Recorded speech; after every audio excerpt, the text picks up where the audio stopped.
आदिवासी महिला को जिंदा जलाने के मामले ने तूल पकड़ लिया है। अब तक मामले में 5 आरोपी गिरफ्तार किए गए हैं। यूथ कांग्रेस के अध्यक्ष विक्रांत भूरिया ने इस बीच बयान दिया है। दबंगों को बीजेपी और प्रशासन का संरक्षण है, ये उन्होंने आरोप लगाया। तो बीजेपी आरएसएस के लोग अब आदिवासियों का शोषण कर रहे हैं, ये कहा। और साथ ही ये भी कहा कि बीजेपी नेता आदिवासी समाज के आंसू पोंछने नहीं गए। सरकार का बुलडोजर क्यों नहीं चल रहा? दबंगों ने महिला को डीजल डालकर जिंदा जलाया। बड़ी खबर बता रहे गुना से आदिवासी महिला को जिंदा जलाने के मामले ने अब तूल पकड़ लिया है। अब तक मामले में 5 आरोपी गिरफ्तार किए गए हैं। यूथ कांग्रेस के अध्यक्ष विक्रांत भूरिया ने इस बीच बयान दिया है कि दबंगों को बीजेपी और प्रशासन का संरक्षण है।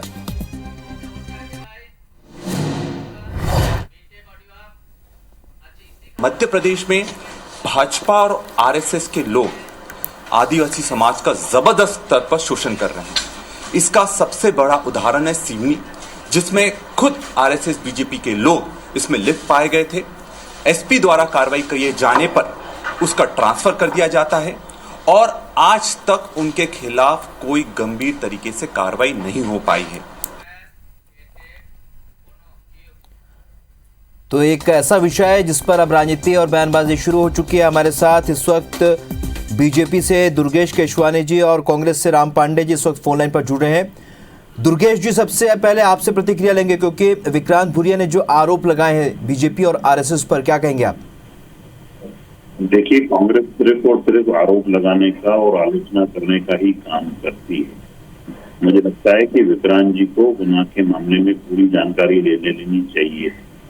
जो गुना की जो मामला जो दुर्घटना घटी है उसमें जो पुरानी रंजिश और जमीन के विवाद था, उसमें माननीय जो फरियादी था उसने अपनी फरियाद तहसीलदार के यहाँ लगाई थी। उनकी 6 बीघा जमीन प्रशासन ने मुक्त भी कराई और वो जमीन उनको दिला दी गई थी। उसके बाद अब जब बुआई का टाइम था तो उसमें वो 23 जून को फरियादी फिर एक एप्लीकेशन लगाई थी जिसमें त्वरित कार्रवाई की।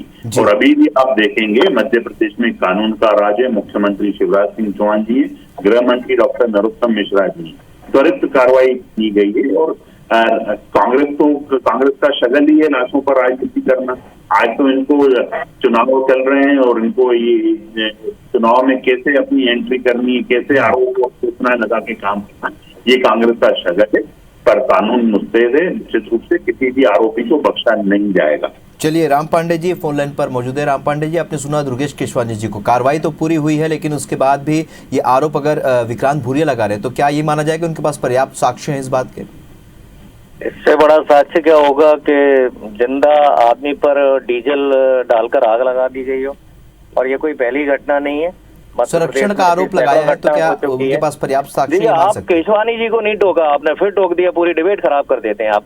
नहीं, ये साक्ष्य का मतलब ये है ये एंकर को बताएंगे क्या कांग्रेस के प्रवक्ता की क्या टोका और क्या नहीं टोका? आपको डिबेट नहीं करना है, केशवानी जी से पूछ लीजिए आप, केशवानी जी से पूछ लीजिए आप। चलिए, आप बोलिए। बोलने नहीं दे रहे हैं,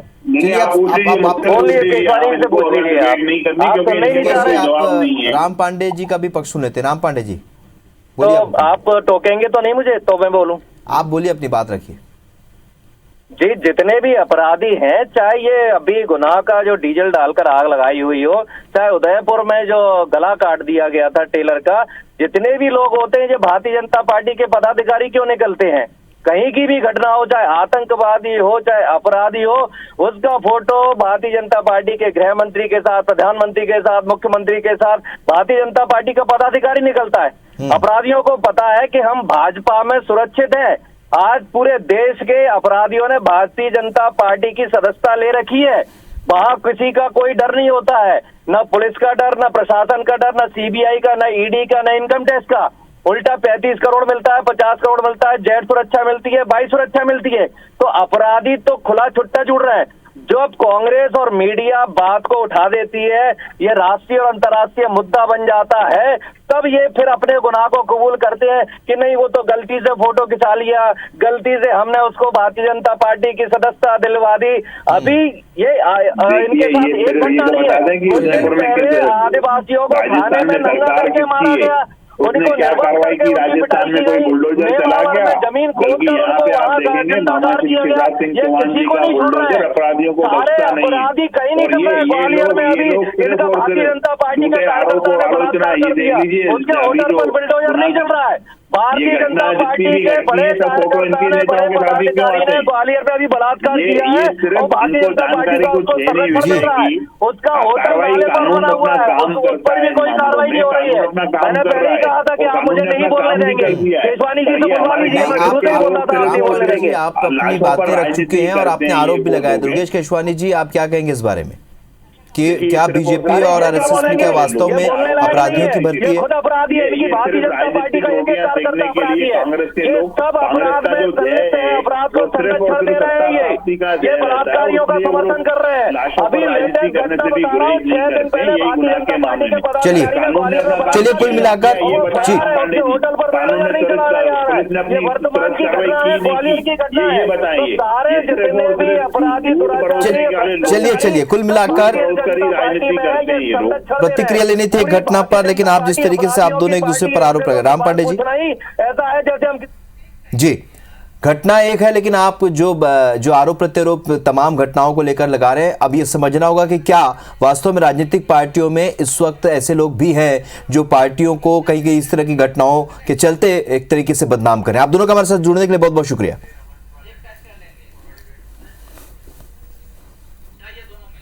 तो आपको बता दें कि गुना में जो घटनाक्रम सामने आया उसके बाद सियासी बयानबाजी शुरू हो चुकी है। विक्रांत भूरिया ने प्रेस कॉन्फ्रेंस करके आरोप लगाए हैं और बीजेपी और आरएसएस पर आरोप लगाए कि अपराधियों को संरक्षण यहां देती है पार्टी।